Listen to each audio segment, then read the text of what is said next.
pour parler d'un petit challenge que vous avez très certainement pas vu passer parce qu'en final, on n'a pas vraiment fait de communication avec les copines parce que c'est notre petit truc à nous, notre petit chouchou. Mais du coup, j'avais envie de vous le présenter et pourquoi pas, si vous souhaitez le reprendre, n'hésitez pas. Plus on est de fous, plus on rit, il n'y a pas d'engagement. L'idée est de profiter de lectures selon certaines thématiques pendant une saison. Et bien sûr, cette fois-ci, nous sommes sur la saison du printemps. Donc, je vous présente le Spring Challenge du Book Club des Aventurières. Donc vraiment, tranquillou, on se prend pas la tête et on profite de ces lectures.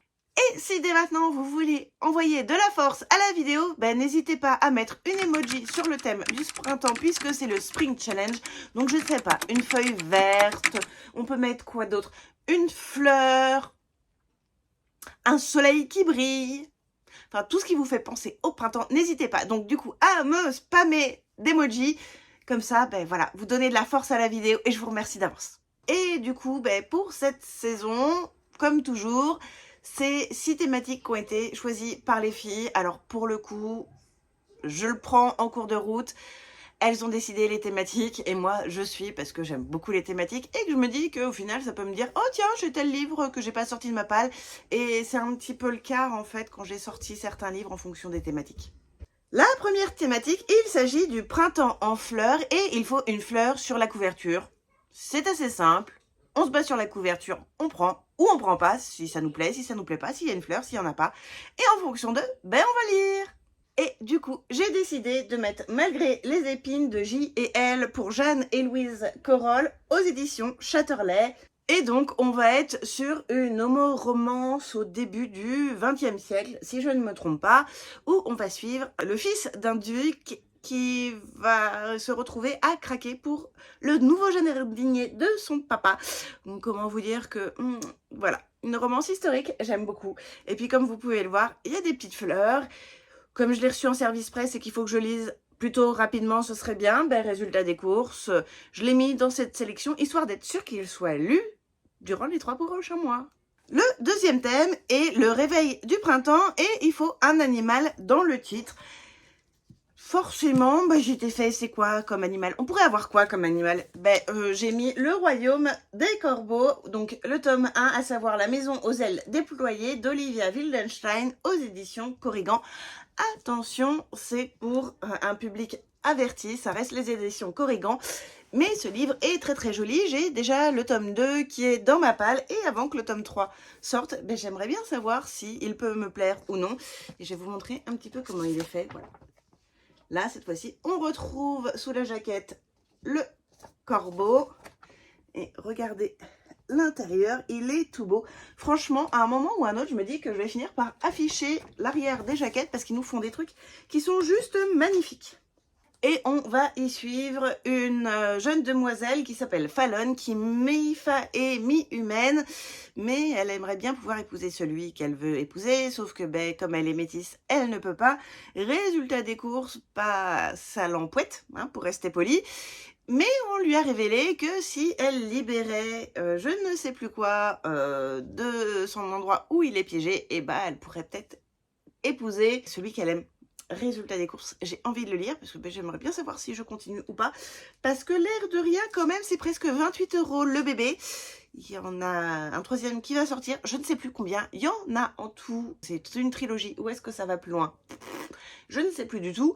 Mais voilà, savoir si le tome 1 j'accroche, si je continue ou pas. Parce que voilà, ils sont sublimes.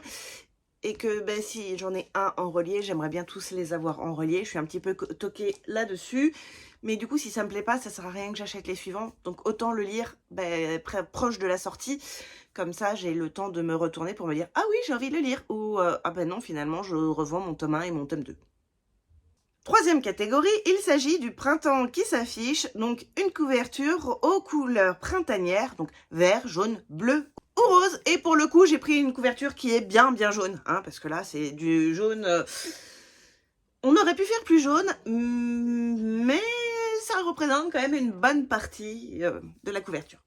Et il s'agit du tome 1 de Soldats de bambou d'Eliane Jomlon aux éditions Plume Blanche. Donc un joli petit bébé à la plume blanche comme ils savent si bien le faire. Sachant qu'à chaque fois, je vous montre sur un des premiers chapitres, les en-têtes sont super bien dessinées, c'est tout beau, c'est voilà. Ça a beau ne pas être du relié, il est quand même super qualitatif.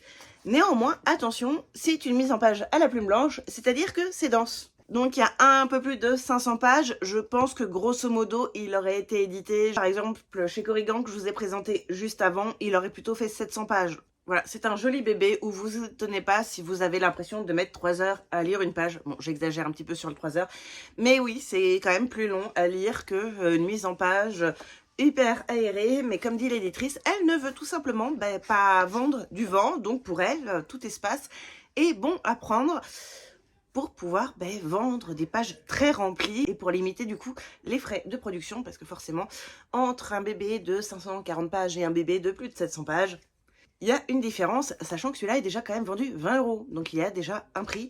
Et pour information, le tome 2, on a encore le temps parce qu'il sort en fin d'année. Il est déjà daté, certains ont déjà pu se le procurer, puisque les éditions Plume Blanche font des pré-sorties au salon de Mons, mais font aussi chaque année la box de Noël avec les sorties de l'année d'après.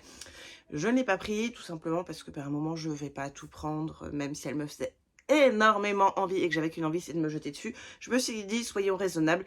Lisons d'abord ce qu'on a dans la palle. À un moment, il faut ce qu'il faut. Et puis en toute honnêteté, j'en connais une qui a tendance à prendre en avance les sorties à Mons, entre autres, et qui les a pas lues. Si vous savez de qui je parle, n'hésitez pas à mettre un petit commentaire pour me dire de qui il s'agit. Quatrième thématique de ce Spring Challenge, il s'agit du printemps qui révèle sa nature. Et donc, il faut une histoire, un roman où la nature est à l'honneur. Et pour ça, quoi de mieux que le Serment des traqueurs de Laetitia Lajoigny aux éditions La Martinière. Donc à l'époque, non, déjà fiction. C'était déjà fiction, je sais pas si vous les allez voir. Donc je vous le montre un petit peu, il est tout beau, il est toujours pas lu. Et pourtant, j'ai eu le plaisir de rencontrer déjà à plusieurs reprises Laetitia qui m'a fait une petite dédicace. En sachant que le jour de la dédicace, il y avait aussi la dédicace d'Agi Twice pour le tome 3 de la passeuse de mots. Et que du coup, Laetitia pouvait pas y aller. Résultat des courses, je lui ai fait un petit cadeau et je lui ai offert le tome 3 parce que moi, j'étais à la dédicace d'Agi Twice avant la sienne. Et en plus, j'ai le petit marque-page qui va bien aussi. Et donc, dans cette histoire, on va retrouver un univers où les animaux sont très très protégés, où vont se poser du coup les protecteurs qui protègent la nature et les traqueurs qui vont récupérer la matière principale pour pouvoir faire de la magie. Forcément, vous imaginez, la matière principale, c'est pas que des plantes malheureusement. Et un jour, un dragon vient à être tué, ce qui met en péril l'équilibre de l'univers. J'ai pas forcément envie d'en savoir plus, mais j'ai hâte de pouvoir le lire. Cinquième catégorie, il s'agit de la douceur du printemps, donc il fallait un recueil de poésie ou un recueil de nouvelles. Résultat des courses, j'ai mis le préquel de Kéléana, donc La lame de l'assassineuse de Sarah Gimas, toujours chez La Martinière Fiction. C'est le deuxième que je mets, mais surtout, je ne sais pas si vous allez le voir parce que blanc sur blanc, ah là, comme ça, vous le voyez, ça ne se voyait pas sinon, parce que j'ai repris la couleur de la couverture. Mais tout simplement, c'est une des LC de ce mois de mars sur mon Discord. Et je me suis dit que pour me mettre un coup de pied au popotin pour pouvoir le lire, rien de mieux que de le mettre dans un challenge, dans un deuxième challenge. Non, je l'ai peut-être pas mis avant dans un challenge. Enfin, en tout cas, le mettre dans un challenge, comme ça j'étais sûre, et je vais le commencer du coup dès le 21. Comme ça, j'arriverai peut-être à être un jour, au moins, sur un des livres des LC de mon Discord. Et pour ceux qui connaissent pas, Kéléana, c'est donc une assassineuse. Et là, on va suivre son passé en tant qu'assassineuse. Alors, je ne sais plus si c'est son passé avant qu'elle devienne assassineuse, mais je suis sûre qu'il y a des moments où c'est pendant qu'elle est assassineuse qu'on va découvrir plein de choses. Et il y a 5 nouvelles dans ce recueil-là, à savoir l'assassineuse et le seigneur pirate. Donc, en fait, dès le début, elle est assassineuse. L'assassineuse et la guérisseuse, l'assassineuse et le dessert, l'assassineuse et le crime organisé, l'assassineuse et l'empire. Et donc c'est la LC jusqu'à la fin du mois de mars. Donc je crois de mémoire qu'il y a 10 ou 11 découpages. Mais c'est surtout un découpage pour éviter de spoiler les autres, puisque c'est un rythme libre. Donc si vous voulez nous rejoindre le 25 et le lire d'une traite ou même le 30, vous le lisez sur 2 jours. Et puis, en toute honnêteté, si vous êtes en retard, c'est pas moi qui vais vous dire quoi que ce soit, je suis en retard sur la lecture du mois de février, où c'était le tome 2. Et dernière catégorie, il s'agit des premiers soleils du printemps, donc il fallait un roman court de moins de 500 pages qu'on pouvait lire partout. Résultat des courses, j'ai mis Perséphone, les origines de Benjamin Damasio, donc voilà comment se présente la couverture, qui est du coup dans mon iPad, qui est également un service de presse que j'ai eu il y a déjà un petit moment, que j'avais commencé à lire et puis que j'ai oublié. Voilà, je l'avais lu à un moment où c'était pas l'idée de lire. En gros, j'étais en pleine panne de lecture et j'ai commencé beaucoup de bouquins à ce moment-là, bien sûr beaucoup de bouquins que je n'ai pas fini.